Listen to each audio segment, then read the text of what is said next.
Support for WUWM podcasts comes from University School of Milwaukee, fulfilling a values-based mission of developing learners, fostering leaders, and preparing citizens for pre-kindergarten through 12th grade. More information at usm.org/mission. From 89.7 WUWM, Milwaukee's NPR, this is Lake Effect. I'm Joy Powers. Today, we'll learn about legislation and proposals that would change how elections are run in the U.S. Then, a Wisconsin native shares how his passion for history led him to the White House Historical Association. People just assume because it's the White House that everything has always been minutely documented about absolutely everything that's ever happened in the White House. That is not the case. Plus, we'll talk to this year's Artist in Residence at Milwaukee's Betty Brinn Children's Museum.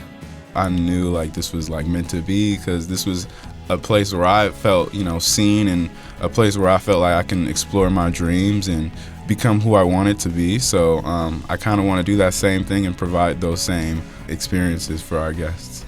All of that is coming up on Lake Effect. This is Lake Effect from 89.7 WUWM, Milwaukee's NPR. I'm Joy Powers, and thank you so much for joining us. Republicans in Washington are proposing sweeping changes to how elections are run in the U.S. Legislation like the Save America Act and the Make Elections Great Again Act are attempting to nationalize standards for how people can vote in elections. President Trump has also called for nationalizing elections. During his second term, he has attempted to overhaul election laws through different executive orders, although none have been successful so far. But who really has power over how elections are run in the U.S.? And is nationalizing elections even legal? Derek Klinger is Senior Counsel for the State Democracy Initiative at UW-Madison. He joins me now to talk about this issue. Derek, thank you so much for being here on Lake Effect. Thanks for having me. We've been hearing a lot of calls to federalize or nationalize elections. What does that actually mean? No one knows for sure. That's part of the problem. The president made these comments about nationalizing the election, or nationalizing the voting, I think was the exact quote, on a podcast, and then referring to doing it in 15 places. Then the White House kind of walked it back, but then he doubled down on it. But so far, no proposal has come out of the White House that kind of speaks to this issue, or tries to explain what he meant by it. With this president, he just has a reputation of kind of saying provocative and off-the-cuff remarks like this. And so I think there's a temptation to just kind of dismiss it. But he's the president, and so you do have to take this seriously. And so with that, I think there are a few ways of interpreting his comments. One is that maybe he meant that his administration should take over control of the elections. And that's in line with what his administration has been trying to do over the past year plus that he's been back in office, asserting federal control over the country's state-run elections. Back in March of last year, the president issued a pretty sweeping executive order that, among other things, sought to require all voters in the country to provide proof of citizenship to vote. It included some language about voting machine certification. It included language about trying to cut funding to states for elections. A lot of those provisions have been blocked by courts so far.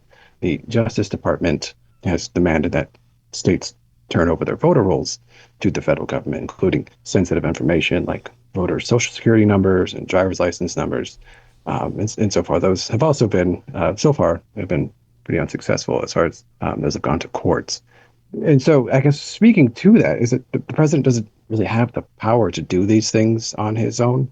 The U.S. Constitution is very clear that the power to run elections rests with the states. Congress can pass legislation regulating elections, but so far they've not done anything to give the president this type of control. And it does seem like there's some legislation about elections that we'll talk about in just a minute. But as you mentioned, the Constitution is pretty clear about this. What does the Constitution say about how our elections in the U.S. can be run?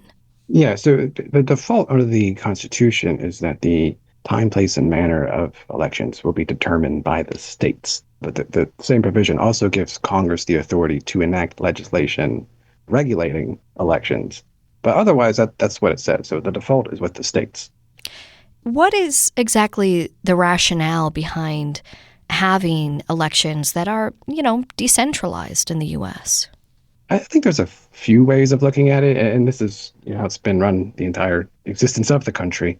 But there's some strengths with having such a decentralized system, which is that it's just it's harder for the whole system to collapse or malfunction because there's just so many different people involved with it that it kind of keeps it running. So we're actually seeing legislation that really speaks to this idea of nationalizing elections, whatever that might mean. Both the Save America Act, which is different than the SAVE Act, that just passed the House, and then, of course, the Make Elections Great Again, or MEGA Act, which comes from Wisconsin's own Brian Style. Can you explain this legislation a bit and what each of these acts do? Yeah, I guess I think it helps to start with the SAVE Act, the Safeguard American Voter Eligibility Act. The major component of that would require all voters to submit documentary proof of citizenship as part of the voter registration process. It would do a few other things too, like requiring states to take some steps to ensure that only U.S. citizens are registered to vote. It would also impose criminal penalties on election officials who register applicants who don't provide documentary proof of citizenship. But that documentary proof of citizenship piece is the big part of the SAVE Act. So then there's the Save America Act. It has pretty much the same requirements regarding documentary proof of citizenship as the SAVE Act, but it would also require voters to present a photo ID when voting in federal elections. And as part of that as well, it also includes a requirement to include a photo ID if voting by mail, which is something that's not too widely required among the states. There's a provision in it too that would also require voters to provide documentary proof of citizenship to vote under certain circumstances. So that's kind of the key difference from the SAVE Act. And then there's the MEGA Act, which is probably the most far-reaching of the three acts. It has similar requirements as the SAVE Act as far as documentary proof of citizenship to register to vote.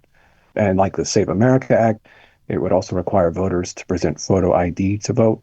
One interesting note about that particular provision is that it would specifically exclude IDs issued by educational institutions like universities.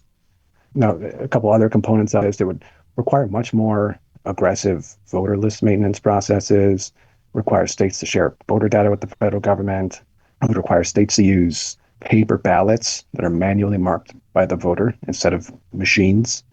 It would also eliminate the ability of states to automatically send mail ballots to voters, which is what several states do. So it would require mail ballots to be received by the close of polls on election day. And that's notable because many states have a period where they'll accept ballots so many days after the election, so long as the ballots were put in the mail and postmarked on or before election day. So this would be a pretty big change in those states. It would also prohibit people from helping others return their mail ballots, with some exceptions for immediate family members or caregivers. This practice that some call ballot harvesting.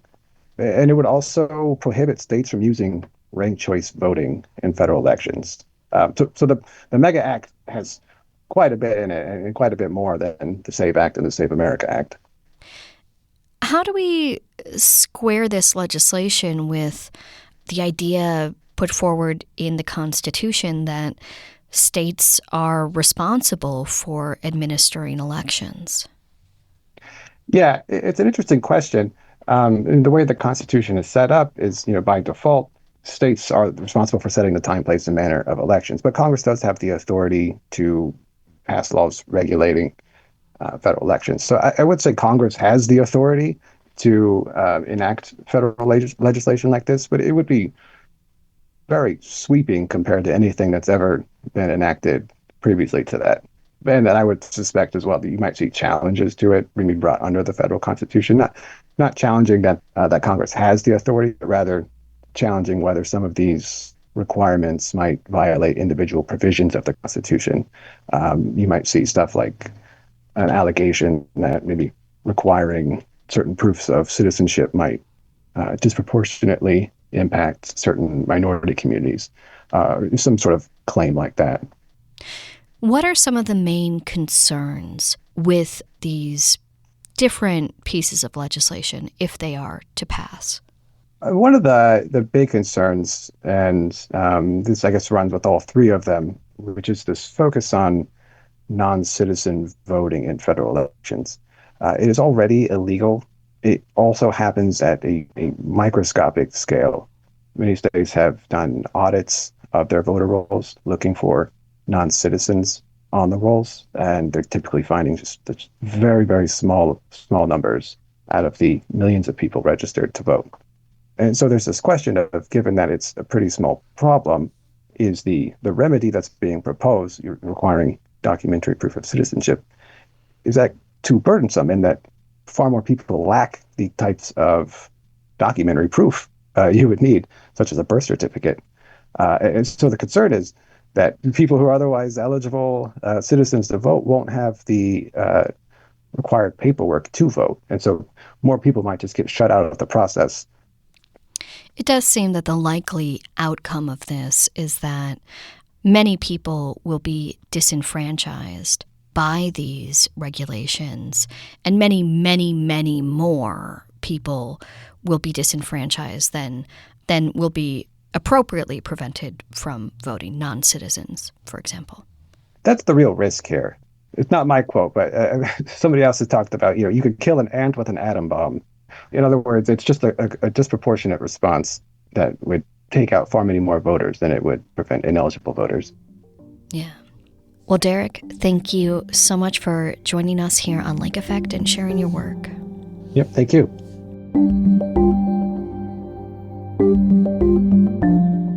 Derek Klinger is Senior Counsel for the State Democracy Initiative at UW-Madison.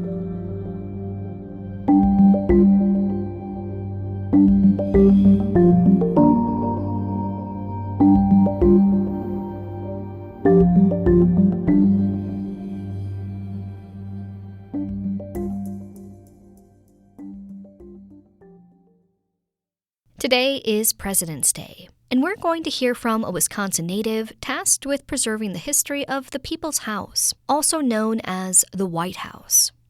The White House Historical Association was founded by First Lady Jacqueline Kennedy in 1961. It's a private nonprofit organization that works to preserve artifacts, pursue research, and provide education. Dr. Matthew Costello completed his doctorate and master's degree in American history at Marquette University. His lifelong passion for the subject led him to the White House Historical Association, where he serves as the Chief Education Officer. To learn about what the job entails, Costello joins Lake Effect's Audrey Nowakowski. Their conversation took place last year, before President Trump's extensive renovations to the White House, including the demolition of the entire East Wing. So you grew up in Muskego, went to Pius High School, studied at UW-Madison, and completed your graduate work at Marquette University. Out of all these things, what experiences of your life here in Wisconsin shaped your interest and enthusiasm for studying history? It's a great question. I think, growing up, I remember the field trips to Old World, Wisconsin, bringing your lunch in the pail. And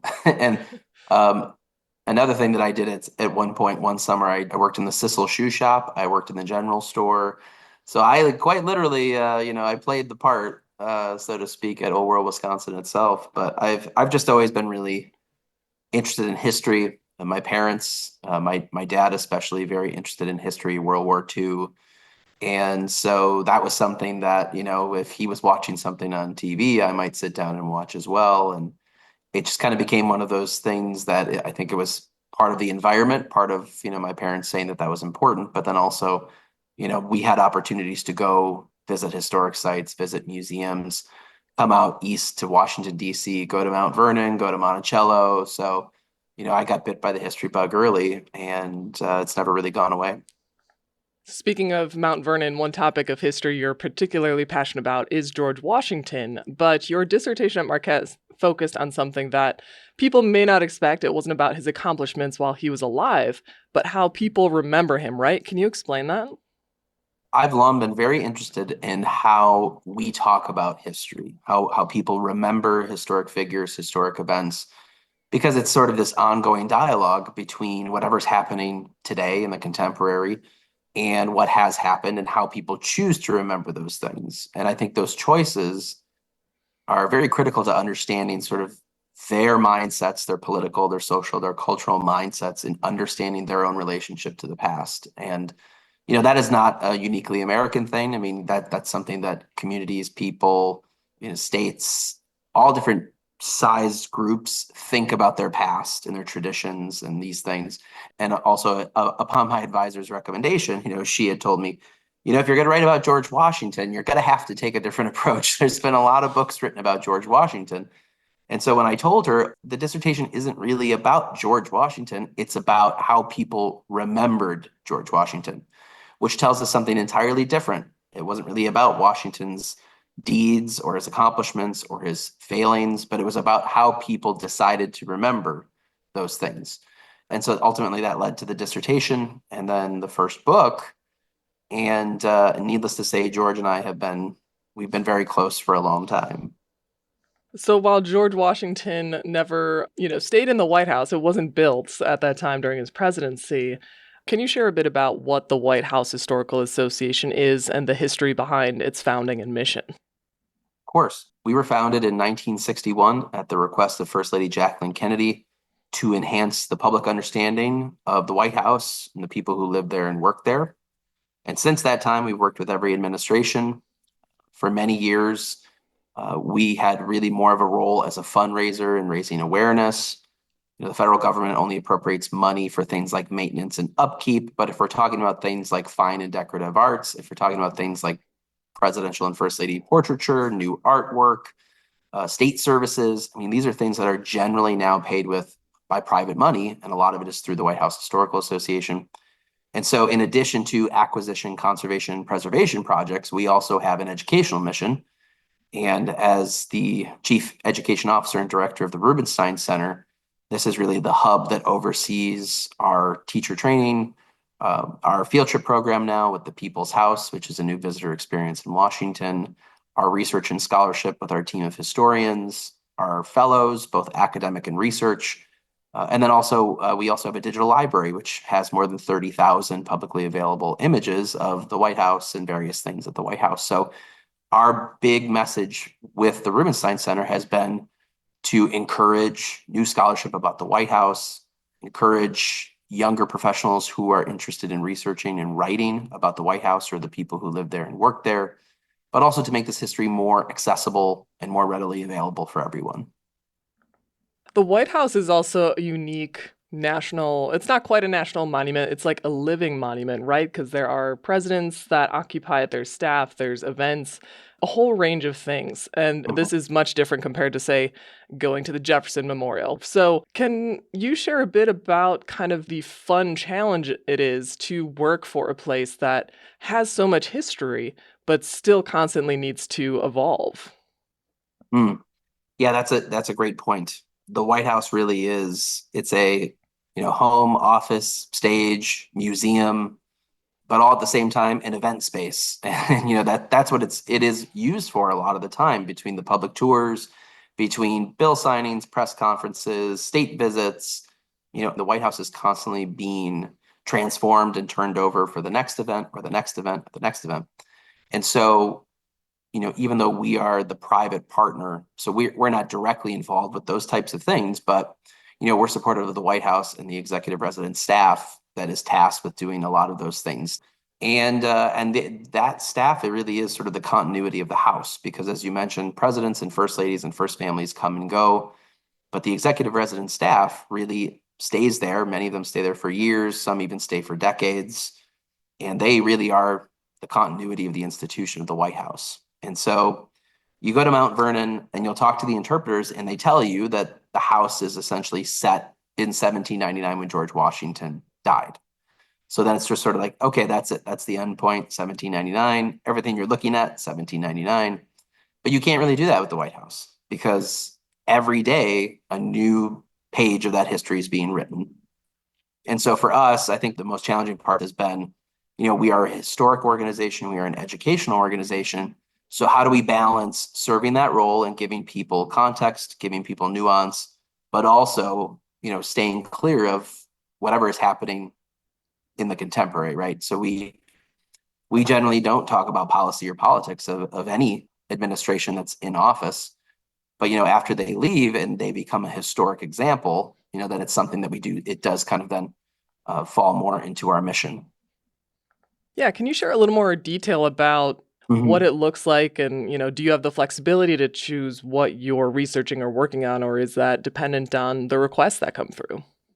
I would say it's a little bit of both. We have some of our own projects that are ongoing that we've been working on.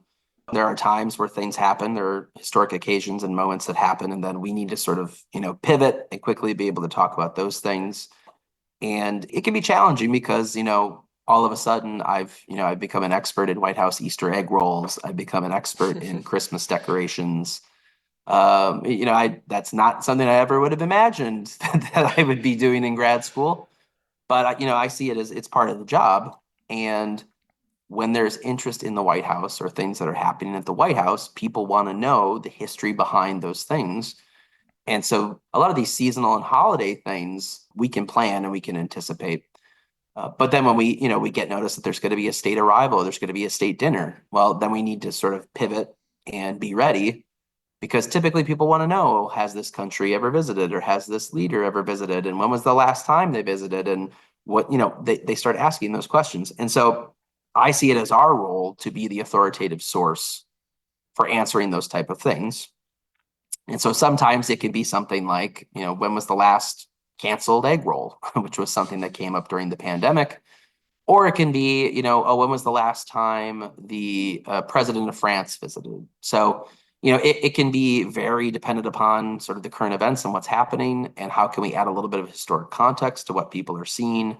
But then it can also be, and I would say most of the time, we're spending our time working on our own research projects, articles, resources. Well, and having both of those aspects to juggle, what do you think are the pros and cons of being a historical generalist, in the work that you do?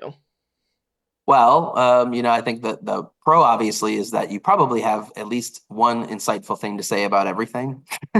But then the downside of that is there are certain topics that you obviously feel more comfortable talking about, or you can go deeper. And then there are other topics that you probably do just have to give a very basic explanation, because either you haven't had time to go deeper, or you haven't read up or researched more on a particular topic. And so that does happen. And when it does happen, I think you just have to be quite honest. And you say the words that everyone dreads saying, I don't know. That's something that I'd have to look into, and I'd have to, do a little bit more research. And, typically when that kind of stuff happens, I feel like it's a much better policy to just say, I don't know. I could look into that and I could send you whatever I find. And so you just kind of have to be honest with whoever you're talking to that you may not have all the answers. And I think there's a big misconception about, people just assume because it's the White House that everything has always been minutely documented about absolutely everything that's ever happened in the White House. That is not the case. In fact, what we think of today is how the presidency is minutely documented minute by minute. That's really more like a post World War II type development. And so, if you're talking about anything from White House history before 1945, documentation and evidence really varies depending on the era, depending on the people, depending on the staff.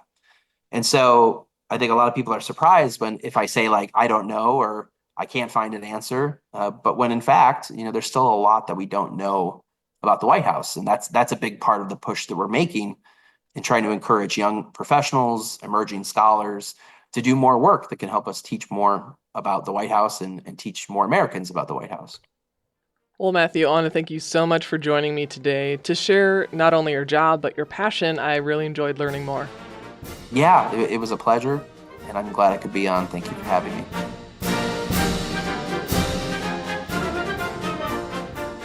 Dr. Matthew Costello is the Chief Education Officer for the White House Historical Association. He spoke with Lake Effect's Audrey Nowakowski last year. Lake Effect is available as a podcast, so you can listen when you like. Find it wherever you get your podcasts, then subscribe, download, and listen on demand. In about 15 minutes, we'll talk to a Wisconsin couple who write and illustrate children's books. But first, we'll check in with the artist in residence at the Betty Brinn Children's Museum. That's coming up on Lake Effect on 89.7 WUWM, Milwaukee's NPR.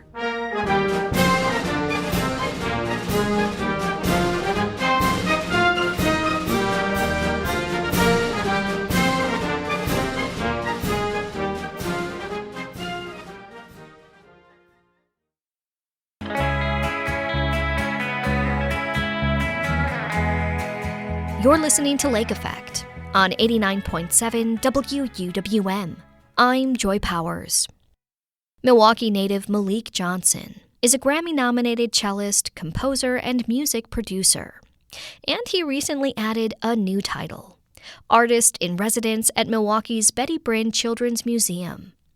Johnson became the museum's first artist in residence last year, and he's returning to the role this year to continue connecting with kids and families through music.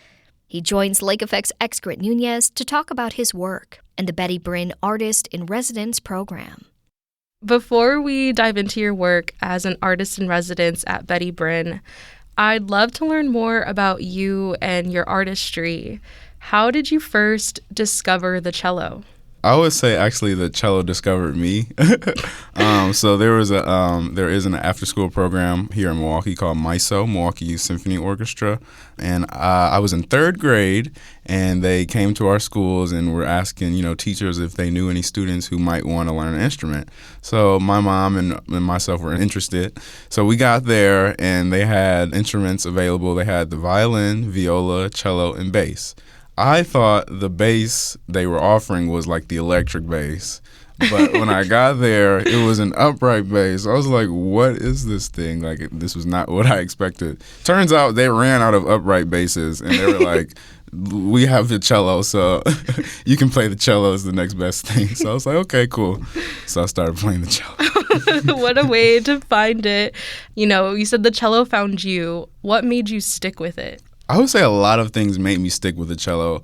One, I would say the cello is just the best sounding instrument. Like, violin is like kind of high and like the bass is really low, but the cello is like a good sweet spot. It's the most like a human voice. So like my cello teacher, for example, growing up, Ravenna Helson, she would play and she would use so much musicality in her playing. She would be really big and expressive. So that combined with the sweetness and the sound of the cello really made me fall in love with the instrument. That's amazing. I love to hear that. So you're also a Grammy-nominated artist. I'm wondering, what's the story behind that? Yeah, for sure. So when I went to college, I went to DePaul University in Chicago. I met this arranger named Matt Jones, and he would arrange strings for artists if they wanted strings on their album. He has an orchestra, and the orchestra will record those strings and then send it to the artist to put on their album. So 2 of my Grammy nominations have come through that way, which is Kirk Franklin, Long Live Love. That album we did about 4 or 5 songs, recorded strings for. And then also with that orchestra was the John Legend Christmas album. And the one I'm super proud of, which is a song that I produced with one of my good friends, Bailey Goldberg, for an artist named Masego.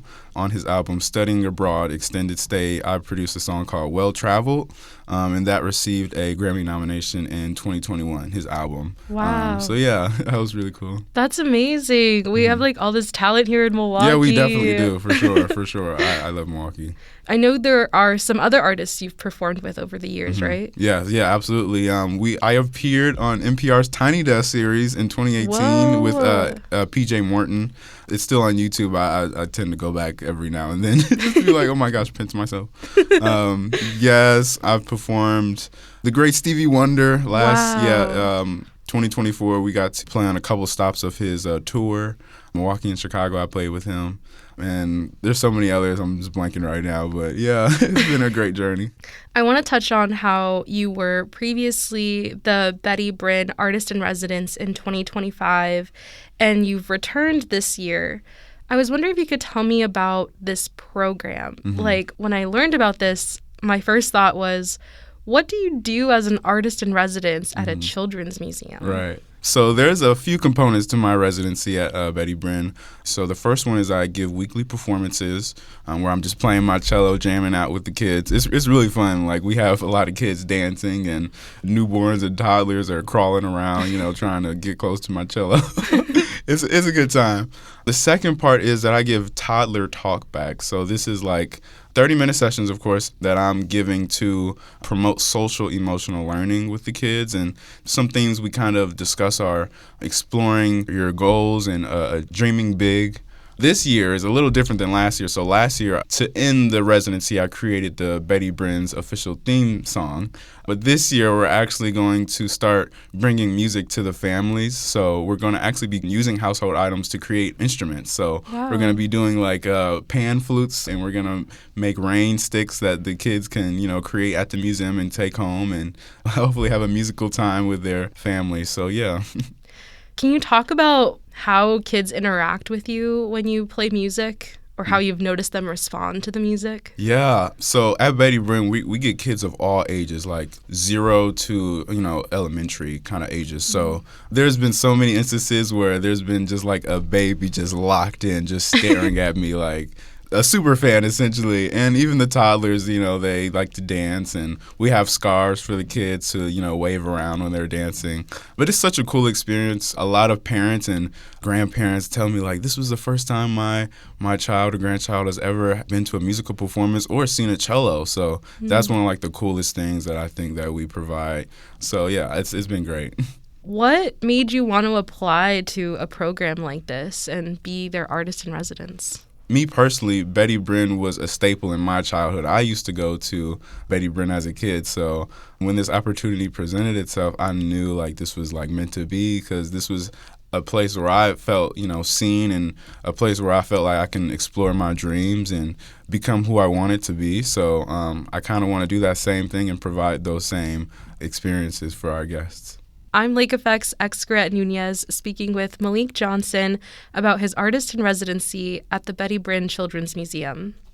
So, in addition to being a cellist and a composer, you're also a music producer known as 99 the Producer. Is that right? Yes. Yes, it is. Yeah, tell me a little bit about that. For sure. So I started making beats when I was in 5th grade. My parents got me a MacBook, and I would just spend all day on GarageBand trying to make beats. And I would also play the cello. So I knew that I wanted to kind of combine those worlds, where I kind of grew up on R&B and gospel and rap music with my classical training. I wanted to somehow combine that. So I did that through my own production. And I started 99 the Producer in high school. I released my first song. So I love to songwrite. I like to just, sing melodies. I'm not the best singer, but, I try to sing through my cello. But I like to songwrite and, just make music and make good vibes. So, yeah. And you recently blended all of your skills to produce a theme song for Betty Brinn. And I would love it if we could listen to the song together. Yeah. This is Ready to Go to Betty Brinn by 99 the Producer. When you close your eyes, do you see your imagination? If you reach for the sky, you could land on a star. You could be what you wanna be, dream what you wanna dream. Yeah. You can dance when you wanna dance, sing when you wanna sing. So let me hear you say,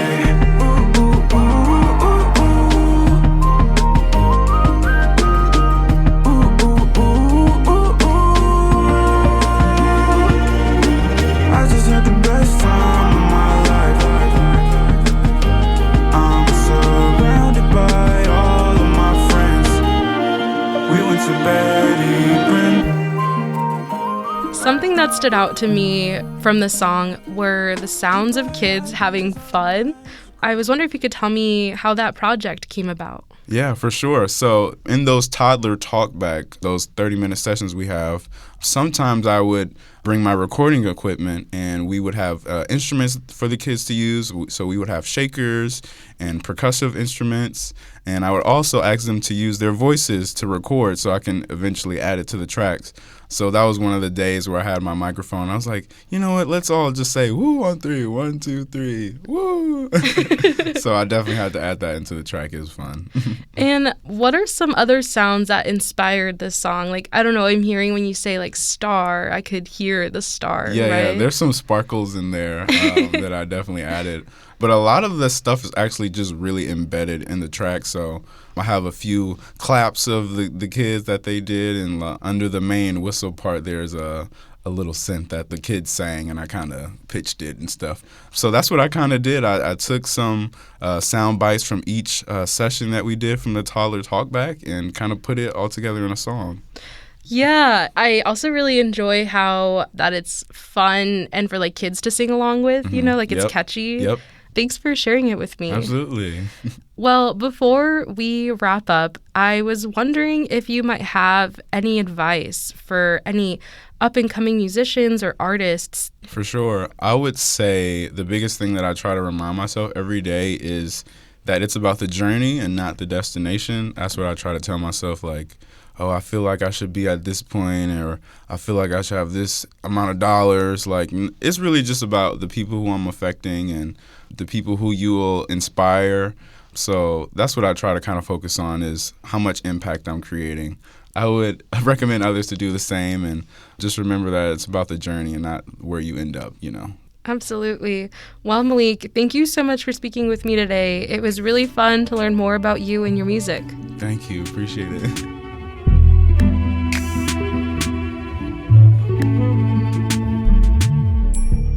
Malik Johnson is a cellist, composer, and music producer from Milwaukee. He's also this year's Artist in Residence at Betty Brinn Children's Museum. He spoke with Lake Effect's Excret Nunez. The instrumental you're listening to is called Green Light. It was produced by Malik, who's also known as 99 the Producer. A Wisconsin couple has worked together on many beloved children's books. We'll learn all about their process next on Lake Effect on 89.7 WUWM, Milwaukee's NPR.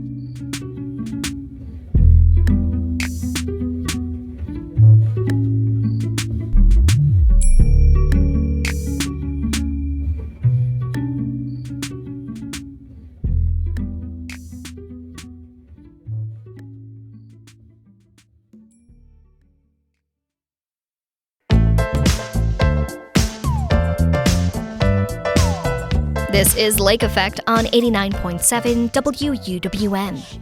I'm Joy Powers.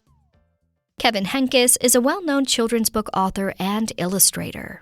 You may know him best for his books filled with mouse characters, like Owen, Chrysanthemum, or Wemberly Worried. Once in a while, he teams up with his wife, fine art painter Laura Drazek, to collaborate on children's books together. Both work out of their home studios in the Madison area. Henkes writes the manuscript and then hands it off to Drazek for her to create the visuals. Their book, called Finding Things, is their 8th collaboration. It explores connections, luck, nature, and responsibility. Lake Effect's Audrey Nowakowski met with Henkes and Drazek to learn about their work together.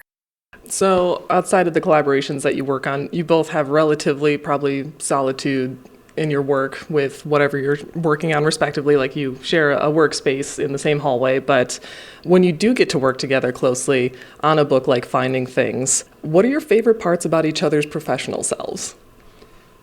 That's a very good question. No, I think when we do collaborate, I often, if I'm writing a book and I think that it will be for Laura, it's a different mindset for me, which is really nice. Sometimes when I'm writing a picture book and I know it's for me, I will do a lot of self-editing because I might not want to draw or paint a particular thing. Sure. But if I'm doing it for Laura, it sort of gives me freedom. And the way that we work really is that I love to get the manuscript to the point where I think it's perfect. I might tell Laura what I'm thinking of or read a little bit, but I really want it to be perfect when she reads it because I want her to say, yes, I would like to do this. And then once she does, and our editor, Virginia Duncan, says yes, I really do give it up and let Laura do her thing. And the nice thing is in our collaborations, because she's the illustrator and it's her thing, it becomes her thing, she often adds subtext, which is wonderful.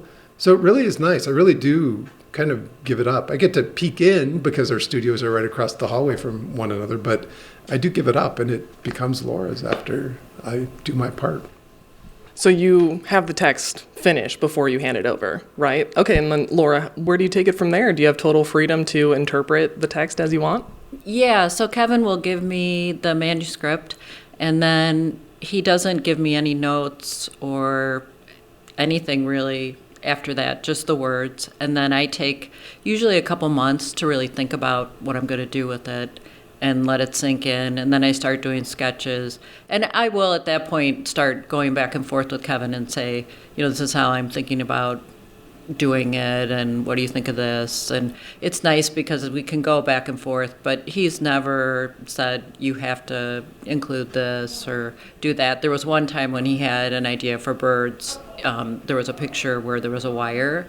The birds were on the wire and then they were gone. And he said, in my mind, I just see the empty wire.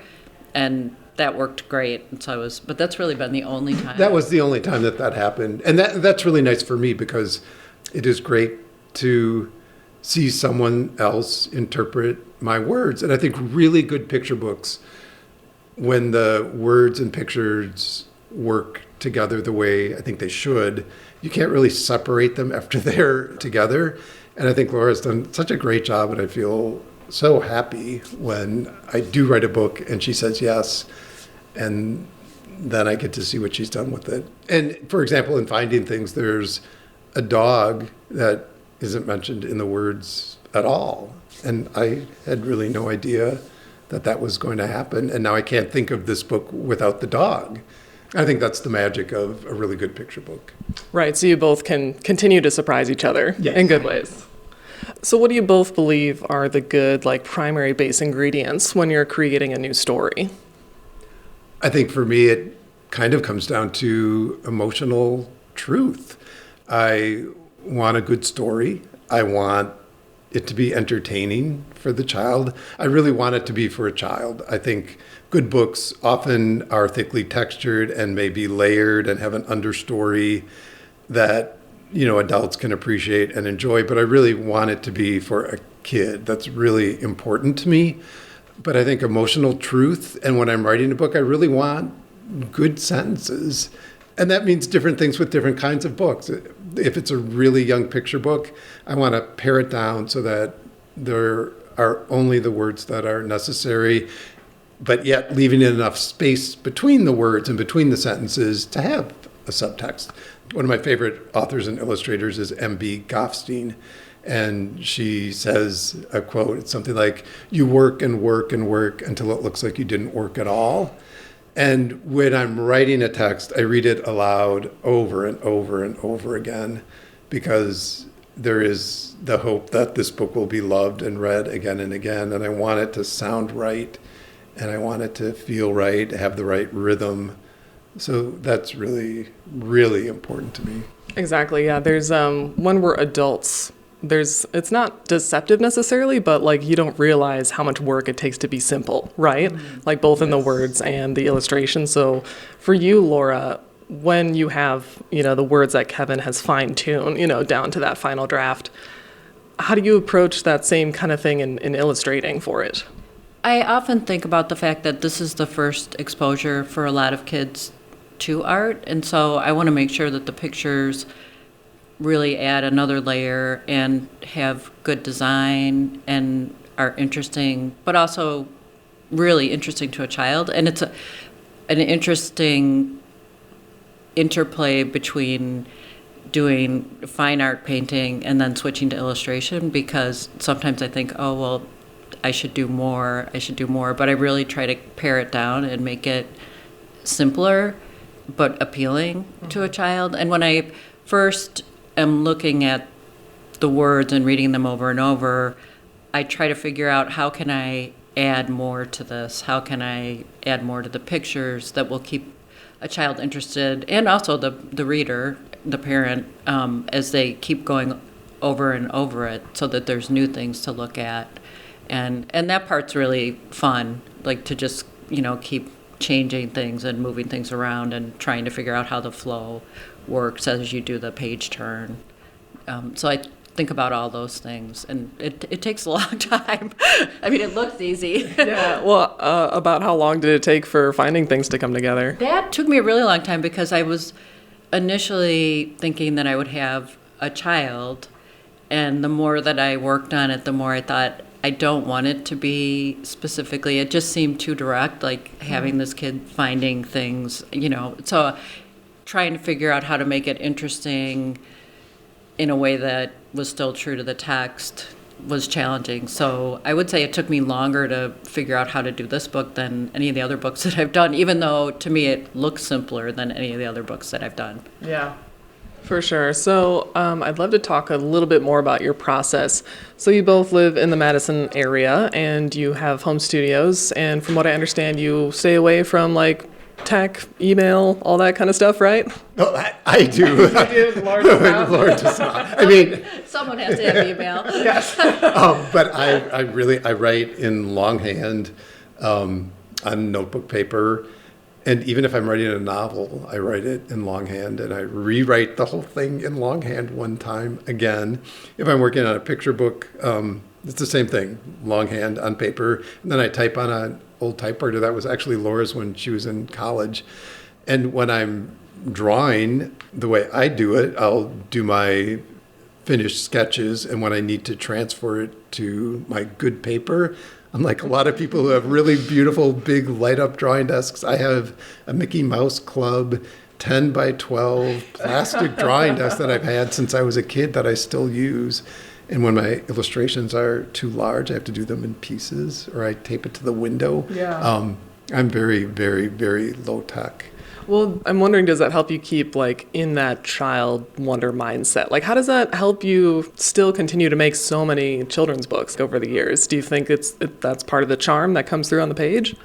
I don't know if that's the case, or it's just the case of I don't like change. And so, and even many of my illustrations are pen and ink and watercolor, and my pen holders are from a Christmas card contest that I won when I was in 7th grade. I still use them. And my water that I use when I'm cleaning my brushes for my watercolors, it's a red Imperial margarine container that I've had since I was in the 4th grade. So I think the issue is I don't like change. Well, how do you think you balance out those sensibilities, Laura? Well, I have email. You take care of the logistics, yeah. Kevin takes advantage of that. I do. But I don't use any technology in illustrating. Mm-hmm. And I know that people can do amazing things using the computer, but I really like the tactile, sense of putting pen to paper. And when I'm doing, I can show you. Yes, please. So when I'm initially doing storyboards, I'll do these little tiny sketches, and you can see for this there were little people. I mean, it's very minimal, and that's how I think about doing things. And I have an iPad, and I use that for reference, which actually is wonderful. So if I need to look at a bush or something like that, that's different than it used to be. I'd go to the library and get books, and now I use it for that. Okay. But I just think while I'm painting. Oh, yeah. And so that's how I work things out. Mm-hmm. And I haven't ever gotten used to using the computer for doing any kind of artwork. And Yeah. I don't think I probably ever will. Mm-hmm.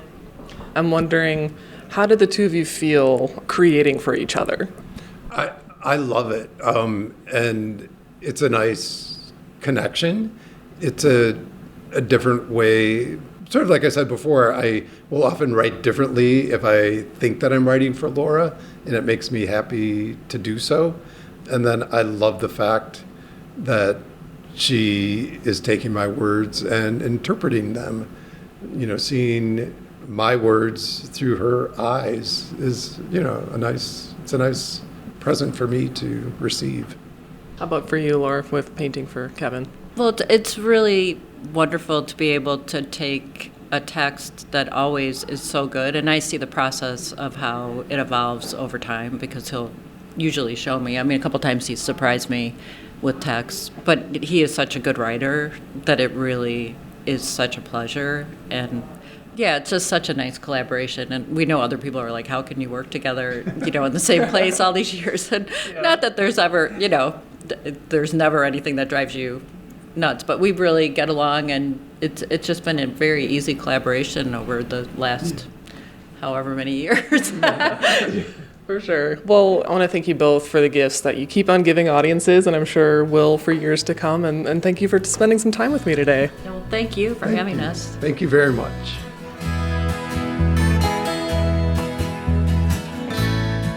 Kevin Henkes is the author and Laura Drozik is the illustrator of the children's picture book Finding Things. They spoke with Lake Effect's Audrey Nowakowski in 2024. And that wraps up today's show. Thank you so much for being here with us. I'm Joy Powers. If you missed any of Lake Effect this week, you can find all of our conversations at wuwm.com. If you'd like to take the show on the go, you can download the Lake Effect podcast wherever you get your podcasts. Tomorrow on Lake Effect, we'll learn about a new early literacy program at the Milwaukee Public Library. Thanks so much for joining us right here on listener-supported 89.7 WUWM, Milwaukee's NPR.